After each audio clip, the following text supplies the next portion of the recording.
स्वागत है आप सभी का हमारे चैनल ज्ञान गंगा पर। देखो, राजस्थान में कुछ महत्वपूर्ण जो वृक्ष है उनकी हम जानकारी प्राप्त करेंगे। थोड़ी बेसिक जानकारी है, जैसे कि राजस्थान में सबसे ज़्यादा हमें अगर देखें पश्चिमी राजस्थान में विशेष रूप से, तो यहाँ खेजड़ी मिलती है। इस खेजड़ी का वैज्ञानिक नाम है प्रोसेपिस सिनेरेरिया। वैज्ञानिक भाषा में कहते हैं प्रोसेपिस सिनेरेरिया। और यही खेजड़ी हमारा राज्य वृक्ष भी है, और ये राज्य वृक्ष घोषित किया गया वर्ष 1983 में। इस खेजड़ी के उपनाम महत्वपूर्ण है, यह भी ध्यान में रखने हैं हम सभी को। एक तो इसे कहते हैं राजस्थान का गौरव, दूसरा इसे समी वृक्ष कहा जाता है, और शेखावटी क्षेत्र में इसे जांटी भी बोला जाता है। ये खेजड़ी के बारे में दो तीन बातें हैं जो परीक्षाओं में अलग अलग तरीके से पूछी जाती हैं। अगला जो वृक्ष है वो है रोइडा। रोइडे को जो वैज्ञानिक भाषा में बोला जाता है टिकोमेला अंडुलेटा। और ये जो रोइडा है, इस रोइडे का फूल हमारा राज्य पुष्प है, यानी राजस्थान का राज्य पुष्प है रोइडे का फूल। और इसे भी खेजड़ी के साथ ही 1983 में राज्य पुष्प घोषित किया गया।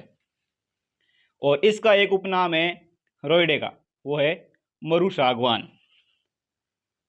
एक और जो पौधा है वो है विशेष रूप से दक्षिण राजस्थान में पाया जाता है महुआ। महुआ का जो वैज्ञानिक नाम है वो है मधुका लोंगोफिलिया। इसे जो उपनाम है इसका आदिवासियों का कल्प वृक्ष। तो महुआ का उपनाम है आदिवासियों का कल्प वृक्ष, और ये सर्वाधिक पाया जाता है डूंगरपुर में। महुआ के बारे में, महुआ का जो उपनाम आदिवासियों का कल्प वृक्ष, सर्वाधिक डूंगरपुर में, और इसका वैज्ञानिक नाम ये ध्यान में रखने हमें। अगला वृक्ष पलास। पलास के उपनाम ढाक, खाकरा, और वैज्ञानिक नाम ब्यूटियो मोनोस्पर्मा। और इसे कहा जाता है जंगल की ज्वाला। जंगल की ज्वाला कहा जाता है किसको? पलास को। पलास का ही नाम है ढाक और खाकरा, और वैज्ञानिक नाम है ब्यूटियो मोनोस्पर्मा। और ये सर्वाधिक मिलता है हमें राजसमंद में। तो सर्वाधिक राजसमंद में मिलता है पलास, और महुआ जो सर्वाधिक है वो है डूंगरपुर में।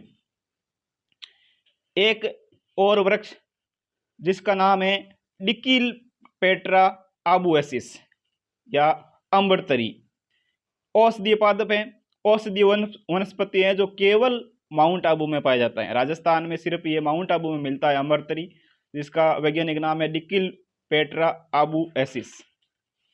इसके अलावा एक वृक्ष खेर।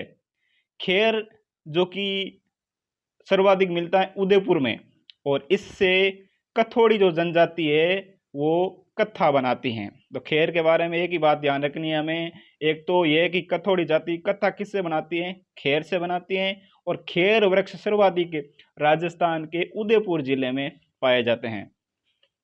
इसके अलावा सहतूत।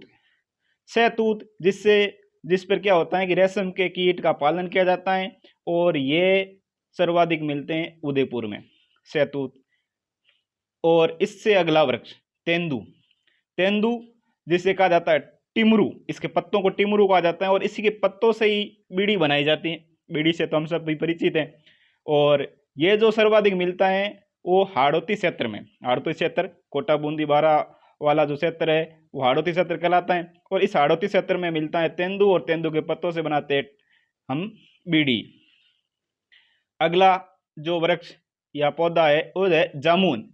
जामुन जो है ये माउंट आबू में विशेष ज़्यादातर पाया जाता है, और ये जामुन का जो उपयोग है हम मधुमेह रोग में करते हैं, यानी मधुमेह या डायबिटीज़ जो रोग होता है इसमें जामुन का उपयोग होता है। इसके अलावा अगला जो बांस, ये बांस ये घास है, सबसे लंबी घास हम इसको कहते हैं। इसी का जो उपनाम है आदिवासियों का हरा सोना। आदिवासियों को हरा सोना कहा जाता है बांस को, और ये सर्वाधिक लंबी घास है। इसके अलावा एक और घास जो गोडावण की शरण स्थली जो जहाँ है राजस्थान के पश्चिमी क्षेत्र में, वहाँ लिलोन पाई जाती है, जिसका वैज्ञानिक नाम होता है लस्यूकस सीडियस। लस्यूकस सीडियस ये लाठी सीरी क्षेत्र में ज़्यादातर पाई जाती है। इसके अलावा एक घास जो खस नामक घास है, ये सुगंधित घास है जिससे हम इत्र बनाते हैं और शरबत भी बनाए जाते हैं। और ये भरतपुर, टोंक, सवाई माधोपुर में सर्वाधिक पाई जाती है। तो ये हो गई खस, जो कि सुगंधित घास है, इत्र बनता है और शरबत बनाए जाते हैं। भरतपुर, टोंक, सवाई माधोपुर में सर्वाधिक पाई जाती है। एक घास और बुर। बुर नामक जो घास है वो बीकानेर क्षेत्र में पाई जाने वाली सुगंधित घास है। इसके बारे में इतना ध्यान रखना कि बुर जो है वो किस क्षेत्र में पाई जाती है, तो बीकानेर जिले में पाई जाती है। एक और घास है जिसका नाम है मोचिया घास। ये मिलती है तालछापर अभ्यारण्य में। जैसे कृष्णमृग, जो कृष्णमृग पाए जाते हैं तालछापर अभ्यारण्य में, वो बड़े इस चाव से इसको खाते हैं। तो ये कुछ महत्वपूर्ण घासें थी और पौधे थे जिनकी हमने आज चर्चा की है।